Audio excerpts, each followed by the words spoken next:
हाल ही में 5 राज्यों में विधानसभा चुनाव हुए, जिनमें से 4 राज्यों के चुनाव परिणाम रविवार को घोषित हुए। इन परिणामों में पनौती बीजेपी का शानदार प्रदर्शन हुआ और वो 3 राज्यों में जीत भी गई। अब अगर हम बात करें कांग्रेस की, तो कांग्रेस के हाथ निराशा लगी। अब आप ये सोच रहे होंगे कि मैंने बीजेपी के पहले पनौती शब्द का इस्तेमाल क्यों किया है। दरअसल कांग्रेस ने कुछ समय पहले एक ट्रेंड चलाया था जिसमें वो बीजेपी को पनौती बोल रहे थे, लेकिन लगता है ये पनौती उनके ऊपर ही काम कर गई है। नमस्कार, मैं हूँ आपके साथ तनुश्री त्रिवेदी। नमस्कार, मैं हूँ आपके साथ संजय यादव। आज हम बताएंगे आपको कि कांग्रेस जहां सत्ता में थी वहां भी क्यों हार गई और बीजेपी कैसे एमपी में सत्ता में रहते हुए दोबारा वापस भी आई और इन तमाम राज्यों पे भी कब्जा कर ली। 3 राज्यों में बीजेपी जीत गई और कांग्रेस को सिर्फ एक राज्य में सरकार बनाने का मौका मिला।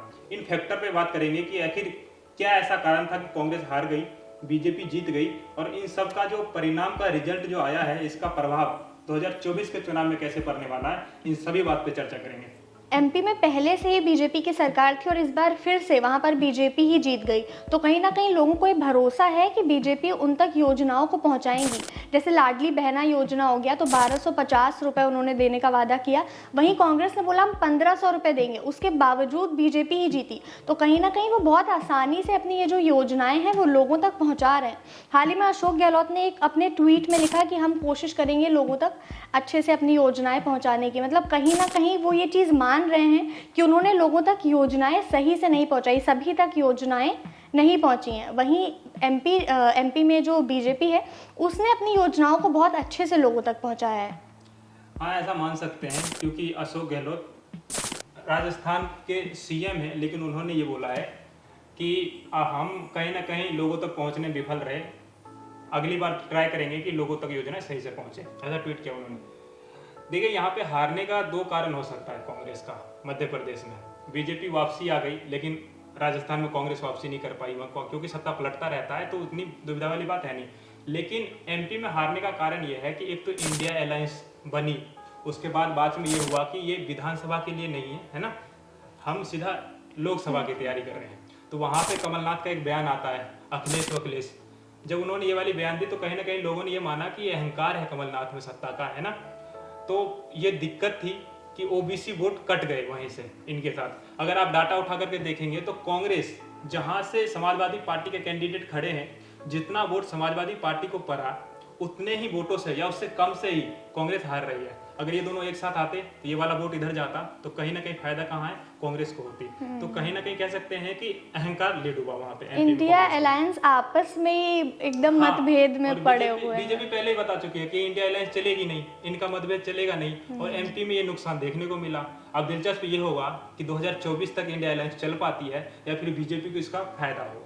अगर हम राजस्थान की बात करें तो राजस्थान में हर बार सत्ता पलट होती है, तो इस बार भी अगर वहां पर बीजेपी आई है तो मेरे हिसाब से कोई इतनी बड़ी बात नहीं है, क्योंकि वहां कांग्रेस बीजेपी इसी तरीके से आए दिन जब भी इलेक्शन होता है हर बार वहां सत्ता पलट होती रहती है। अगर हम बात करें योजनाओं की तो मेरे हिसाब से कांग्रेस शायद उस तरीके से योजनाएं नहीं पहुंचा पाई। अशोक गहलोत ने खुद ये ट्वीट किया और उन्होंने कहा कि अगली बार अब अगर हमारी सरकार बनती है तो हम लोगों तक योजनाएं पहुंचाने की कोशिश करेंगे। तो कहीं ना कहीं इसका मतलब ये था कि वो शायद सही से अपनी योजनाएं लोगों तक नहीं पहुंचा पाए। और यही अगर हम मध्य प्रदेश की बात करें तो बीजेपी इसीलिए जीती क्योंकि उन्होंने अपनी योजनाओं को ढंग से लोगों तक पहुंचाया। हाँ, ऐसा मान सकते हैं, क्योंकि अगर वो ट्वीट करके बोल रहे हैं तो जाहिर सी बात है असफलता उनको बहुत अच्छे से पता होगा, क्योंकि सरकार उनकी 5 साल रही। जैसा कि आपने बताया कि वहां पे सत्ता पलटती रहती है, ये वहां का ग्राफ है। लेकिन कांग्रेस बहुत बेहतर करके वापस वहां पे आ सकती थी, जैसा सचिन पायलट हमेशा कहते रहे हैं ना। कांग्रेस की 2 दिक्कतें थी वहां पे। एक तो कभी भी सचिन पायलट और पूरे कांग्रेस में एकजुटता नजर नहीं आई। दूसरा, कांग्रेस ने कभी भी नए लोगों को टिकट ही नहीं दिया इस बार। शायद इसके पीछे डर ये होगा कि अगर इन नए लोगों को हम, जो पुराने लोगों उनका टिकट काटते हैं, नए लोगों को देते हैं, तो वहाँ पे दिक्कत ये हो सकती है कि ये जो पुराने लोग हैं ये कहीं सचिन पायलट के साथ आकर के नई पार्टी ना बना ले और दिक्कतें यहाँ बढ़ सकती है ना। तो कांग्रेस इन दोनों चीज़ों पे काम नहीं की। तीसरा, पेपर लीक सरकार को लेकर के डूब गई। पेपर लीक एक बहुत बड़े मुद्दा था, इसको कांग्रेस संभाल नहीं पाई, है ना, और ये मुद्दा कहीं ना कहीं बीजेपी को फायदे पहुंचाएगा। वहीं अगर हम बीजेपी की बात करें तो बीजेपी की गवर्नमेंट जहां है वहां पेपर लीक के मामले सामने नहीं आए, मतलब बहुत ही कम ऐसे मामले सामने आए हैं। हाँ, कह सकते हैं। राजस्थान में एक चीज़ और है कि आप जब अभी चुनाव से पहले ही एक बाबा थे, उनका पोस्टर बीजेपी लगा दी है ना, और बोल दी कि किसान कर्जों की तरह दब रहे हैं। जब फैक्ट निकाला गया तो ऐसा निकला कि उन किसान के पास पूरी ज़मीन है, वो इस चीज़ से परेशान हो चुके हैं। उनके रिश्तेदार आकर कहते थे कि आपकी ज़मीन नीलाम हो गई क्या, आप ज़्यादा कर्जा ले लिए क्या। तो उन्होंने आकर के बैठ दिया था मीडिया में कि हम ठीक ठाक हैं, कुशल हैं, मुझे सरकार तो कुछ नहीं चाहिए, बस ये जो मेरा नाम खराब किया वो वापस कर दो। कांग्रेस इसका बहुत बढ़िया यूज कर सकती थी चुनाव में, जो कि नहीं की, कि जो किसान खुशहाल है ना, उसको बदनाम करने के लिए बीजेपी क्या क्या कर रही है, पोस्टर चिपका रही है, लेकिन नहीं कर पाए क्योंकि उनके आपस में मतभेद इतने चल रहे थे कांग्रेस में, क्योंकि खुल करके कभी सामने नहीं आएगा हम पूरे एकजुट हैं। गुर्जर वोट है सचिन पायलट के पास, 33 लाख गुर्जर वोट है राजस्थान में, है ना। 55 सीटों पर गुर्जर डिसाइड करते हैं कि किसको विधायक बनना है और किसको नहीं।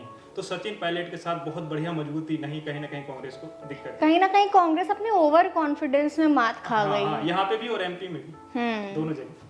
और मोदी की गारंटी, जिस तरीके से ये उनकी स्ट्रैटेजी चल रही है, मोदी की गारंटी, सबसे पहले तो मोदी ने ये बोल दिया है कि मेरे हिसाब से सिर्फ 4 कास्ट हैं। सबसे पहले गरीब, दूसरा महिला, तीसरा किसान और चौथा युवा।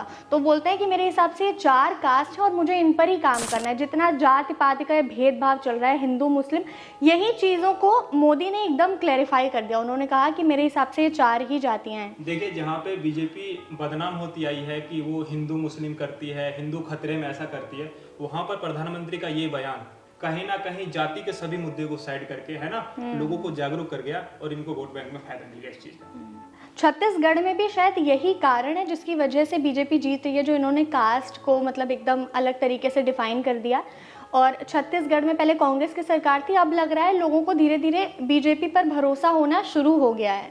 आपका क्या कहना है इस बात पर? छत्तीसगढ़ में कांग्रेस की सरकार थी, कांग्रेस बहुत बढ़िया काम कर सकती थी लेकिन काम नहीं कर पाई।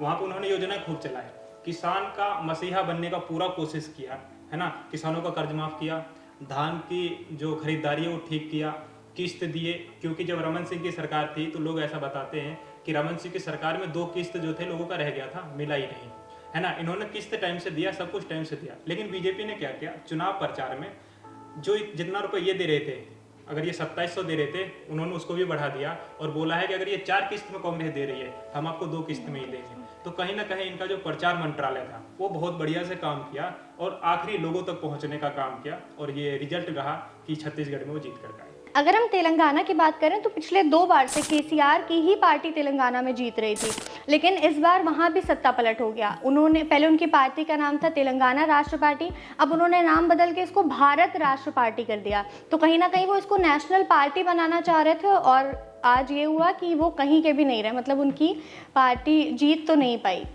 देखिए, तेलंगाना जीतने का कांग्रेस का सबसे बढ़िया ये हो सकता है कि वहाँ पे भारत जोड़ो यात्रा का लाभ मिला होगा, है ना।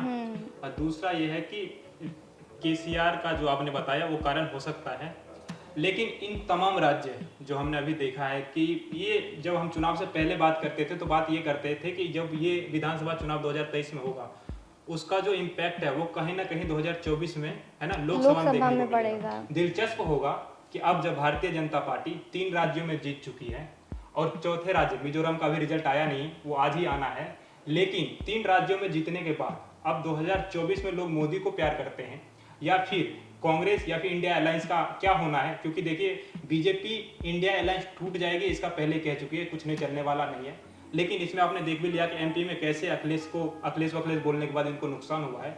अब देखना होगा कि ये कैसे 2024 में काम करता है ये एजेंडा। दिलचस्प होगा क्योंकि 3 राज्यों में बीजेपी जीत चुकी है। लोग ऐसा मानते थे कि राज्य में बीजेपी ना हो लेकिन केंद्र में बीजेपी हो, उसके बावजूद राज्य में भी बीजेपी आ रही है, तो 2024 में देखना और भी ज्यादा दिलचस्प बन जाएगा।